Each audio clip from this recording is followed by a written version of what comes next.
देखो आज का क्वेश्चन है bus starting from rest moves with uniform acceleration 0.1 metre per second square for 2 minutes find the speed acquired and the distance travelled.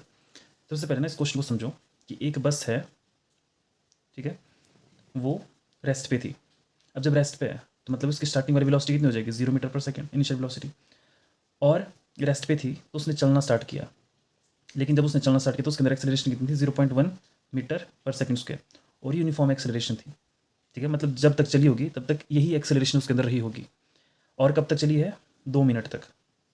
अब यहाँ से बस चली, रेस्ट पे थी, 2 मिनट तक इस एक्सेलरेशन के साथ चली और कुछ दूरी पर पहुँच गई, यहाँ पे कुछ दूरी पर पहुँच गई। ठीक है, अब क्वेश्चन में क्या पूछा है कि फाइंड द स्पीड एक्वायर्ड।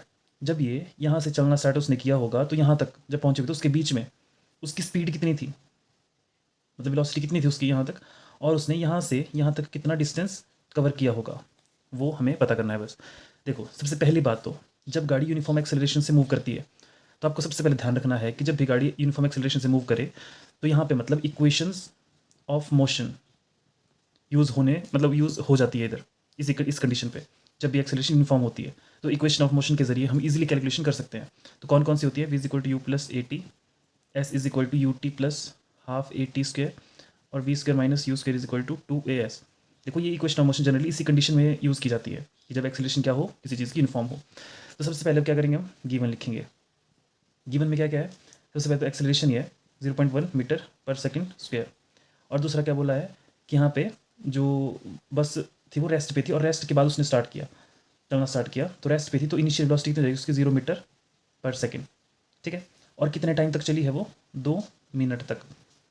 अब देखो बात वही है कि जब भी क्वेश्चन सॉल्व करते हैं तो यूनिट सेम होनी चाहिए। अब ये सेकंड में है, ये सेकंड में है, अब ये मिनट में है, तो इसको हमें सेकंड में कन्वर्ट करना पड़ेगा। तो इसको सेकंड में कन्वर्ट कैसे करते हैं, बहुत ईजी है। देखो इसको मैं कैसे लिख सकता हूँ, 2 इंटू 1 मिनट ऐसे लिख सकता हूँ ना इसको, तभी तो 2 मिनट बन जाएगा, ईजी है। अब 2 इंटू 1 मिनट में कितने सेकंड्स होते हैं, एक मिनट में कितने सेकंड होते हैं 60 सेकंड्स। ठीक है, तो 2 इंटू 60 कितना होता है 120 सेकंड्स। तो टाइम की वैल्यू कितनी आ गई 120 सेकंड्स। क्लियर। अब हमें बोला कि स्पीड एक्वायर्ड मतलब वो कितनी स्पीड उसके अंदर आई होगी, तो मतलब फाइनल वेलोसिटी हमें पता करना है। तो फाइनल वेलोसिटी को v से डिनोट करते हैं और डिस्टेंस कितना उसने ट्रैवल किया वो हमें फाइंड आउट करना है।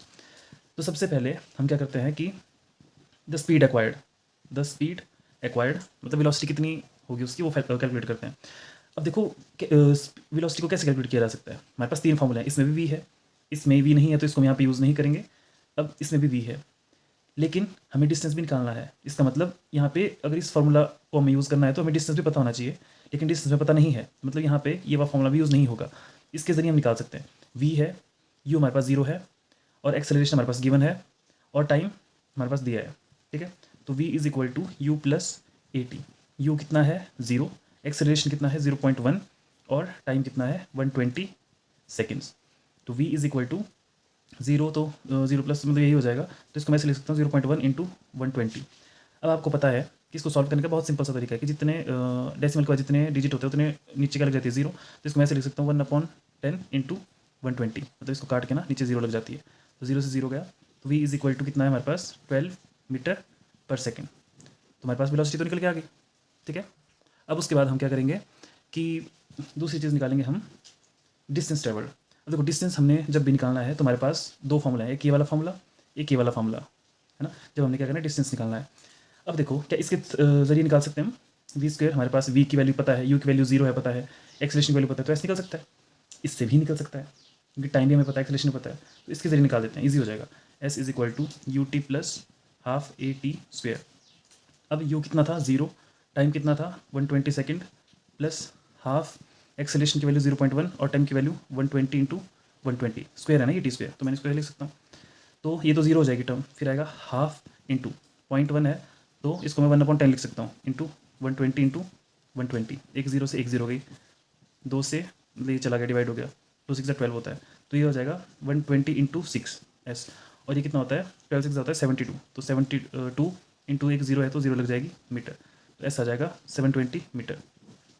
ठीक है, तो ये हमारे पास आ गया डिस्टेंस ट्रेवल्ड, कितना डिस्टेंस कवर किया होगा और ये आ गई फाइनल वेलोसिटी। आई होप आपको क्लियर हो गया होगा।